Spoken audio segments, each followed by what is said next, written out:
আসসালামু আলাইকুম রহমতুল্লাহ। সুপ্রিয় দর্শক মণ্ডলী, যারা দাখিল পরীক্ষা দিয়েছো, তোমরা যারা ইসলামের ইতিহাস রয়েছে, ওই ইসলামের ইতিহাসের এমসিকিউ সমাধান এখানে আমরা দিয়ে দিচ্ছি। আর তোমাদের যাদের পদার্থবিজ্ঞান রয়েছিল, তো পদার্থবিজ্ঞানের বিজ্ঞান বিভাগে যারা রয়েছে, তোমাদের এমসিকিউ সমাধান ইনশাল্লাহ যথাসময় আমাদের চ্যানেলে পেয়ে যাবে। তো এখানে দেখতে পাচ্ছ আমরা গ সেটের সমাধান করতেছি। তোমরা প্রত্যেকটা সেটের কিভাবে মিলাবা, এখানে দেখো উত্তরগুলা তোমরা খুঁজে বের করবা। তো উত্তরগুলো এখানে দেখো ইহুদি রয়েছে, ইহুদিটা কোথায় আছে সেটা তোমরা খুঁজে দেখবা। তো 1 নম্বর উত্তর হবে গ, এটা হলো শেষেরটা। 2 এর উত্তর হবে ক, খন্দক, 1 নম্বরটা ক। তারপরে 3-এর উত্তর হবে গ, 1 ও 3, 2 ও 3। তারপরে দেখো 4-এর উত্তর হবে ক, সামাজিক সংস্কার, ক। 5-এর উত্তর হবে দেখো গ, হজরত মুসাব রাদিয়াল্লাহু তাআলা। তারপর দেখো 6-এর উত্তর হবে গ। তারপরে 7 নম্বরে চলে যাচ্ছি আমরা। 7-এর উত্তর হবে শেষেরটা ঘ।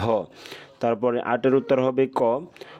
9-এর উত্তর হবে দেখো, 9-এর উত্তর হবে ঘ শেষেরটা। তারপরে 10 নম্বর উত্তর হবে ক। তারপরে 11 নম্বর উত্তর হবে গ। তারপরে 12 নম্বর উত্তর হবে শেষেরটা ঘ। 13 নম্বরের দিকে চলে যাই আমরা। তো 13-র উত্তর দেখতে পাচ্ছ খ, 1 ও 3। তারপরে 14 নম্বর উত্তর হবে গ। 15 নম্বর উত্তর হবে ঘ, একেবারে শেষেরটা। 16 নম্বর উত্তর হবে ক, পারস্য উপসাগর, ক। তারপরে 17 নম্বর উত্তর হবে খ। 18 নম্বর উত্তর হবে ঘ শেষেরটা। 19 নম্বর উত্তর হবে দেখতে পাচ্ছ, 19-এর উত্তর হবে তিনোটাই ঘ। 20 নম্বর উত্তর হবে দেখো এখানে গ। তারপরে 21 নম্বর উত্তর হবে ক, হযরত আবু বকর রাদিয়াল্লাহু আনহু। তারপরে দেখো চলে যাচ্ছি 22-এর দিকে। 22-এর উত্তর হবে খ। 23-এর উত্তর হবে গ, রাজা। 24-এর উত্তর হবে খ। 25 নম্বর উত্তর হবে ক।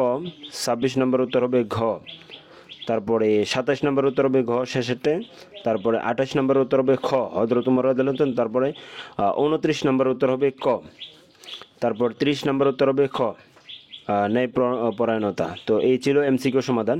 যদি ভিডিওটি ভালো লাগে অবশ্যই চ্যানেলটি সাবস্ক্রাইব করে আমাদের পাশেই থাকবে।